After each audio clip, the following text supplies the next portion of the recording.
அன்புள்ளம் கொண்ட விஎஸ்டோ டிவி நேயர்களே வணக்கம். நான் உங்கள் அறிமுக ஜோதிடர் வெங்கடேஸ்வரன். இப்ப நம்ம எதை பத்தி பார்க்க போறோம்னா ஆணி மாத பலன்களை பத்தி பார்க்க போறோம். சூரிய பகவானானவர் மிதுன ராசியில சஞ்சரிக்கும் போதில 12 ராசிகளுக்கும் ஏற்பட போற மாற்றம் தான் ஆணி மாத பலன்கள். இந்த ஆணி மாத பலன்களை பார்க்கறதுக்கு முன்னாடி இந்த ஆணி மாதத்துல எந்தெந்த கிரகங்கள் பயிற்சி ஆகுது அப்படிங்கிறத முதல்ல தெரிஞ்சுக்கும். இந்த வாட்டி ரொம்ப கம்மி தான். சுக்கிரனும் புதனும் மட்டும்தான் பயிற்சி ஆகுறாங்க. சுக்கிர பகவானானவர் ஆணி மாதம் 21ஆம் தேதி மேச ராசியிலிருந்து ரிஷபராசிக்கு சஞ்சரிக்கிறார், ஆட்சி பலம் பெறுகிறார். அப்ப அதனால ஏதோ ஒரு நல்ல யோகம் கிடைக்கும் எல்லா ராசிகளுக்கும். ஏன்னா சுக்கிரன் ஆட்சி பலம் பெறும்போதுல நல்ல வசதி, வாழ்க்கை, ஆடம்பரம் சார்ந்த அமைப்புகளை கொடுக்கும். சரிங்களா?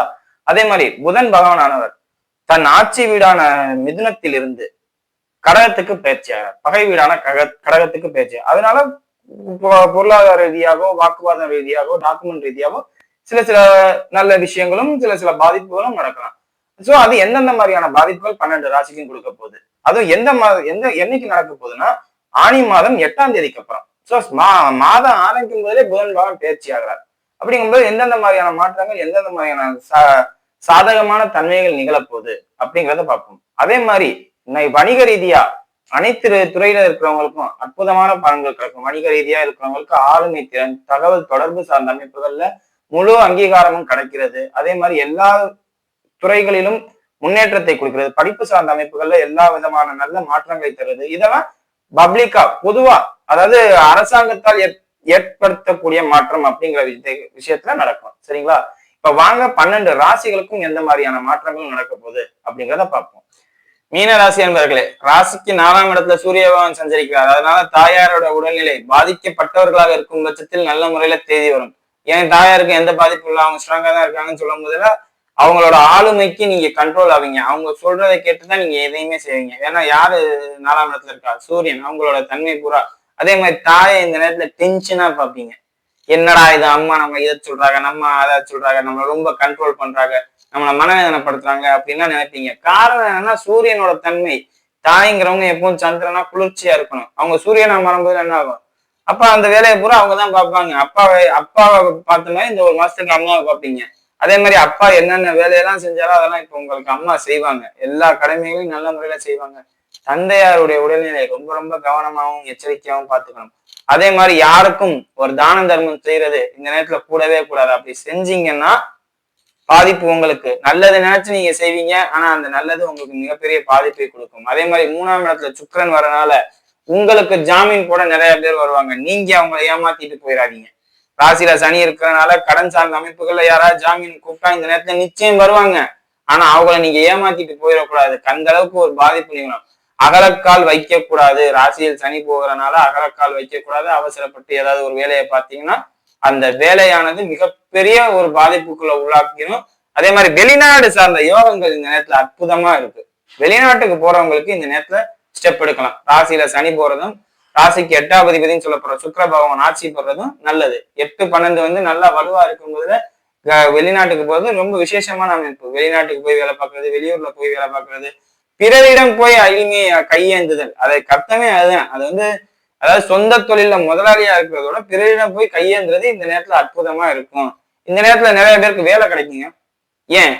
ராசிக்கு 6ஆம் இடத்துல செவ்வாய் கேது. சோ அந்த நேரத்துல அந்த இடத்துல நம்ம வேலை சார்ந்த அமைப்புகள்ல நம்ம ஏமாறணுங்கிறது இயல்பு.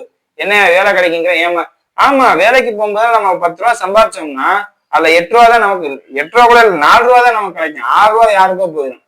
சோ அந்த மாதிரி அமைப்புகள் தான் இந்த நேரத்துல உங்களுக்கு இருக்குங்க ஒழிய வேலை கிடைக்கும். உங்களுக்கே நல்லா தெரியும் நம்மளோட திறமைக்கும் தகுதிக்கும் இந்த இடத்துல நம்ம வேலைக்கு போகணும்னு அவசியமே இல்லை அப்படின்ட்டு. பட் ஆனா நீங்க அங்கே போய்தான் ஆகணும், வேற வழி இல்லை அப்படிங்கிற ஒரு தன்மைக்கு தள்ளப்படுவீங்க. அதே மாதிரி குருவோட சஞ்சாரமானது சூரியனும் குருவும் இணைவு பெற்று அஸ்தமனமாக தொழில் சார்ந்த அமைப்புகளை விரயங்களை ஏற்படுத்தும். ரொம்ப ரொம்ப கவனமா இருக்கணும். யாரையும் நம்பி எந்த வேலையும் பார்க்காதீங்க. தொழில் செய்த புது தொழில் ஆரம்பிக்கிற மாதிரி இருந்ததுன்னா இந்த நேரத்துல வேண்டாம். குருவானவர் அஸ்தமனப்படுத்தப்படுவார். விரயம் சார்ந்த அமைப்புகளை தான் அதிகமா கொடுக்கும் இந்த நேரத்துல. 10ஆம் அதிபதி விரயம்.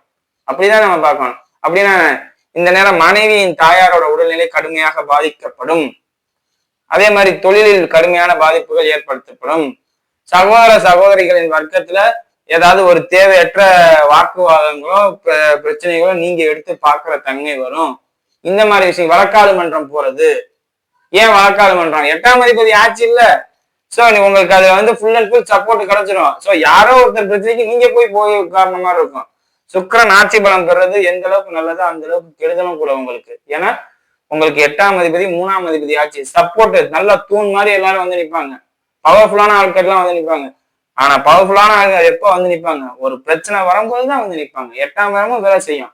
சோ யார்ட்டையும் எந்த வம்பும் வழக்கும் வச்சுக்க கூடாது. சிறிது காலத்துக்கு வீட்டுல முடங்கி இருக்கிற மாதிரி சமயம் ஏற்படும். சில பேருக்கு ஏற்படும். சௌகரியமான வாழ்க்கைக்குள்ள இப்ப ஏசி ரூமுக்கு போட்டுட்டு உட்கார்ந்துருக்கேன். அதாவது ஏசினா என்னன்னே தெரியாதவங்களுக்கு ஒரு சிறிது காலம் ஏசி ரூம்ல போய் உட்கார்ந்துருக்க மாதிரி அமைப்பு. அதே மாதிரி பேங்க்ல டெபாசிட் பண்றவங்க, லைஃப் இன்சூரன்ஸ் ரிலேட்டடா இருக்கவங்க, அதெல்லாம் நல்ல அமௌண்ட் இந்த நேரத்துல கிளைம் பண்ற மாதிரி கிடைக்கும்.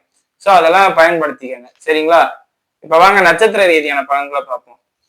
பூரட்டாதி நட்சத்திரம். பூரட்டாதி நட்சத்திரக்காரர்களை பொறுத்தவரையும் உங்கள் உடல்நிலை, உங்கள் தொழில் இரண்டையும் ரொம்ப கவனமா பார்த்துக்க வேண்டியது உங்களுடைய கடமை.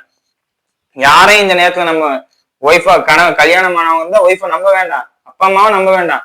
யாரை நம்பி இந்த நேரத்துல நீங்க இருக்காதீங்க. உங்களை மட்டும் நம்புங்க. உங்கள் உடல்நிலை, உங்கள் தொழில் நீங்கள் மட்டுமே கவனமாக பார்த்துக் கொள்ள வேண்டும்.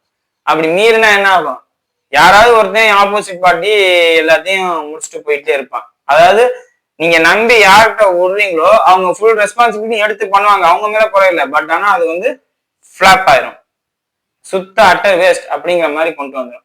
ஸோ இந்த அமைப்பு இருக்கும்போது ரொம்ப ரொம்ப கவனமாகவும் எச்சரிக்கையாகவும் இருக்கிறது ரொம்ப ரொம்ப நல்லது. அதே மாதிரி இந்த நேரத்துல வீண் விரயங்களும் தேவையற்ற மன உளைச்சலுக்கும் ஆளாக்கப்படுவீங்க. அதே மாதிரி பெரியோர்கள் இந்த நேரத்துல பெரியோர்கள் மூத்தோர்கள் அட்வைஸ் பண்றேங்கிற பேர்ல நிறைய பேர் உங்களுக்கு தப்பான வழிகாட்டுதல் எல்லாம் காட்டுவாங்க. அந்த தப்பான வழிகாட்டுதல் எல்லாம் வெளியே வாங்க. தெளிவுக்கு வாங்க. எல்லாரும் உங்களை குழப்புவாங்க. அதே மாதிரி பயண அலைச்சல்களால் 3ஆம் அதிபதி ஆச்சு இல்ல ராசிக்கு 3ஆம் அதிபதி அப்படிங்கும் போதுல பயண அலைச்சல்களால பேக் பெயின் வரும். அதே மாதிரி 40-50 வரை கலந்தவர்களாக இருக்கும் பட்சத்தில் இதயம் சார்ந்த அமைப்புல ஏதாவது சிறிது பாதிப்புகள் வரும். அதே மாதிரி தலைவலி, ஹீட்டான பிரச்சனை, அம்மை நோய் சம்பந்தப்பட்ட பிரச்சனை இதெல்லாம் கொஞ்சம் கவனமா பார்த்துக்கணும். இல்லாட்டி உங்களுக்கு தான் உடல்நல பாதிப்பு ஏற்படும் அப்படிங்கிறத சொல்றேன். சரிங்களா? அதே மாதிரி வேலை பார்க்குற இடத்துல மேலதிகாரிகளை பயத்துக் கொள்ள வேண்டாம். வேலை அதிகாரிகளை பயந்துக்கிட்டா என்ன ஆகும்? அவங்களுக்கு ஒன்றும் ப்ராப்ளம் இல்லை, உங்களுக்கு தான் வேலை போகும். யோசிக்காம உங்களை இந்த நேரத்துல தூக்குவாங்க. காரணம் என்ன? உங்க நட்சத்திராதிபதி அஸ்தமனம், சூரியனால் அஸ்தமிக்கப்படுவார் 15 நாளைக்கு. அப்ப ஆணி 15 வரையும் யாருக்கையும் தேவையில்லாம வாய் கொடுத்து மாட்டிக்க கூடாது. அப்படி வாய் கொடுத்து மாட்டிக்கிட்டா என்ன ஆகும்? ப்ராப்ளம் உங்களுக்கு தான். அப்புறம் ஐயோ போச்சு அம்மா போச்சுன்னா வராது. சரிங்களா? அதே மாதிரி வண்டி மனை வாகனம் சார்ந்த அமைப்புலாம் மீனராசிக்கு சொல்லியிருக்கேன். உங்களுக்கு இந்த நேரத்துல வேண்டாம். இப்போதைக்கு சைலண்டா இருங்க. உங்களோட இமேஜை டெவலப் பண்றேங்கிற பேர்ல எந்த வேலையும் பார்க்காதீங்க. அப்படி பார்த்தீங்கன்னா பாதிப்பு உங்களுக்கு தான். சரிங்களா? இப்போ வாங்க அடுத்த நட்சத்திரம் உத்திரட்டாதி நட்சத்திரம். உத்திரட்டாதி நட்சத்திரக்காரர்களை பொறுத்தவரை சகல விதத்திலும் ஏற்றம். அதுவும் முக்கியமா காதல் சார்ந்த அமைப்பு, குழந்தைகள் சார்ந்த அமைப்பு, ரொமான்டிக் லைஃப்ல ரொம்ப ரொம்ப அற்புதமா இருக்கும். இந்த நேரத்துல உங்களை யாராலையும் உங்களை குழப்ப முடியாது. ஏன்னா அந்த அளவுக்கு குழப்பத்துக்குள்ள நீங்க போய் வெளியில வந்திருப்பீங்க. அதுதான் உண்மை. தெளிவா கொண்டு வந்திருக்கும். அதாவது இந்த தப்ப பண்ணா இந்த தண்டனை கிடைக்கும் அப்படிங்கிறது உங்களுக்கு தெரிஞ்சிருக்கு நேரத்துக்கு. சோ எந்த தப்பும் பண்ணணும்னு நினைக்க மாட்டீங்க. நம்ம பிராக்டிக்கலா என்ன செய்யணும், பிராக்டிக்கலா எப்படி போகணும் அப்படிங்கறத நின்று நிதானமா யோசிப்பீங்க. யார் சொல்றதையும் கேட்கவும் மாட்டீங்க. உங்களின் அனுபவத்தை வைத்து இந்த நேரத்துல வாழ்க்கையை அற்புதமாக செயல்படுத்துவீர்கள் அப்படின்னு சொல்லலாம். அதே மாதிரி இந்த நேரத்துல வெளிநாட்டுல இருக்கிறவங்களாக இருக்கும் பட்சத்தில் வேலை சம்பந்தப்பட்ட அமைப்புகள்ல பாதிக்கப்படும். அதாவது வேலையில மந்த நிலை ஏற்படும். சோ வெளிநாட்டுல இருக்கிறவங்க வேலை சார்ந்த அமைப்புகள்ல கொஞ்சம் கவனமா இருங்க. அதுக்கு முக்கியத்துவம் கொடுங்க. வேற எதுக்கும் முக்கியத்துவம் கொடுக்காதீங்க. வேலை பார்க்குறவங்க உள்ளூர்ல இருந்து வேலை பார்க்குறவங்களா இருக்கும் பட்சத்தில் ஊரை விட்டு வெளியில போய் வேலை பார்க்குற தன்மை, இல்லாட்டி வேலையை விட்டுட்டு பழையபடி வீட்டுக்கு வர தன்மை, இந்த மாதிரி அமைப்புகள்லாம் இருக்கு. ஸோ அதெல்லாம் கொஞ்சம் கவனமாகவும் எச்சரிக்கையாகவும் பார்த்துக்கணும். அதாவது மொத்தத்துல அடிமை தொழில் செய்பவர்களுக்கு இந்த நேரத்துல பாதிப்பான தன்மை தான் இருக்கு. அதே மாதிரி தொழில் துறையை செய்யறவங்களாக இருந்தாலும் ஏமாறக்கூடிய தன்மைகளும் இருக்கு. சரிங்களா? சோ இந்த மாதிரி அமைப்புல இருக்கும்போது வருமானத்துக்கு பிரச்சனையான்னு கேட்டா ஆமா, ராசிக்கு 2ஆம் அதிபதியோட கேது சேர்றது உங்களுக்கு தான் பாதிப்பு. சோ வருமானத்துக்கு இந்த நேரத்துல பாதிப்பு உண்டு. அதாவது நான் என்ன ஆரம்பத்துல என்ன சொன்னேன், எல்லா பிரச்சனைகளையும் பார்த்து தெளிஞ்சு வெளியில வந்திருப்பீங்க நீங்க நேரத்துக்கு அப்படின்னு தான் சொன்னேன். சோ அந்த அளவுக்கு நீங்க பக்குவப்பட்ட மனநிலைக்கு வந்து ப்ராப்ளம் சால்வ் பண்ணி கொண்டு வர தன்மையில நீங்க இருக்கீங்க. அதே மாதிரி குடும்பம் சார்ந்த அமைப்பு, வருமானம் சார்ந்த அமைப்பு, தாய் தந்தை அமைப்பு எல்லாமே கொஞ்சம் நிதானமா பார்த்துக்கோங்க.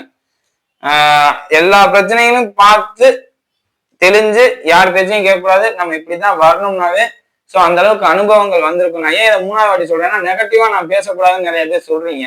சோ அந்த நெகட்டிவா நான் பேச விரும்பல. பட் ஆனா உள்ளதை சொல்லணும்ல, அதை வந்து பாதுகாப்பா வச்சுக்கோங்க அப்படிங்கிறதுக்கு சொல்றேன். சரிங்களா? வேற எதுவும் தப்பா சொல்லணுங்கிறது என்னோட நோக்கம் இல்லை. அடுத்தது ரேவதி நட்சத்திரக்காரர்கள். ரேவதி நட்சத்திரக்காரர்களை பொறுத்தவரையும் மனைவியின் உடல்நிலை கவனமாக பார்த்துக் கொள்ள வேண்டும். நண்பர்களின் சப்போர்ட் இந்த நேரத்துல கிடைக்காது. கிடைச்சாலும் அது பிரயோஜனமாக இருக்காது. அதாவது அவங்களோட இதுக்கு கூட உங்களால அவங்களோட தேவைக்கு நீங்க, அதாவது நண்பன்னாவே என்ன, தேவைக்கு பயன்படுறவங்க. நீங்க எப்பயோ ஒரு தப்பு பண்ணிருப்பீங்க, அந்த தப்பை இப்ப சுட்டி காட்டி நீ எனக்கு வந்தியா அப்படின்னு சொல்லி உங்களை லாக் பண்ணுவாங்க. சரிங்களா? சோ ரொம்ப ரொம்ப கவனமாவும் எச்சரிக்கையாவும் இருக்கிற நிறைய பாத்துக்கோங்க. அதே மாதிரி குழந்தைகள் சார்ந்த அமைப்பால அற்புதமான யோக பலன்களை இந்த நேரத்துல கண்டிப்பா உங்களால பார்க்க முடியும். அதே மாதிரி மருத்துவ செலவுன்னு பார்த்தோம்னா, தேவையற்ற மருத்துவ செலவு உங்களுக்காண்டி நீங்க பண்ணிக்க மாட்டீங்க. உங்களை சுத்தி இருக்கிறவங்களுக்காண்டி, நண்பர்களுக்காண்டியோ, தாயாருக்காண்டியோ, தந்தைக்காண்டியோ, மனைவிக்காண்டியோ, வேற யாருக்காண்டியோ பண்ணுவீங்களே ஒழிய உங்களுக்காண்டி நீங்க பண்ணிக்கணும்னு அவசியம் இல்லை. அந்த மாதிரி அமைப்புகள்லாம் எந்த பிரச்சனையும் இல்லை. அதே மாதிரி வருமானத்தை நோக்கி ஓடுபவர்களுக்கு இந்த நேரம் ஒரு அற்புதமான காலகட்டம். ராசிக்கு 11ஆம் இடம் சொல்ல ஒரு சனி பகவான் ராசியில இருக்கார். சோ உங்களுக்கு அற்புதமான காலகட்டம். நீங்க இந்த நேரத்துல எல்லா வேலையும் இது பண்றதுனா பண்ணிக்கலாம். அதே மாதிரி 2ஆம் திருமணம் சார்ந்த அமைப்பு இதுவும் நல்லா இருக்கு. ராசிக்கு 11ஆம் அதிபதி ராசியில வரும்போது 2ஆம் திருமணம் சார்ந்த அமைப்பு இந்த நேரத்துல உங்களுக்கு தாராளமா கைகூடும். ரேவதி நட்சத்திரக்காரர்களுக்கு, மற்ற 2 நட்சத்திரக்காரர்களுக்கு இது பொருந்தாது. ரேவதி நட்சத்திரக்காரர்களை பொறுத்தவரை வாழ்க்கை இழந்தோர், கணவனை இழந்தோரோ இல்ல மனைவி இழந்தோரோ இந்த வீடியோவை பார்க்கறதா இருந்தா 2ஆம் திருமணம் சார்ந்த அமைப்பு உங்களுக்கு ஐடியா இருந்தா ஜனன ஜாதகத்துல அந்த விதி இருக்கும் பட்சத்தில் நீங்க இந்த நேரத்துல ஸ்டெப் எடுத்தீங்கன்னா அந்த 2ஆம் திருமணம் சார்ந்த அமைப்பு கண்டிப்பா கைகூடும். சரிங்களா? வீடியோ இப்பதான் ஃபர்ஸ்ட் டைம் பாக்குறதா இருந்தா லைக் பண்ணுங்க, ஷேர் பண்ணுங்க, கமெண்ட் பண்ணுங்க. சேனலை மறக்காம சப்ஸ்கிரைப் பண்ணுங்க. வேற எதுவும் ஜோதிட ஆலோசனைக்கு கீழே உள்ள நம்பருக்கு கால் பண்ணுங்க. நன்றி.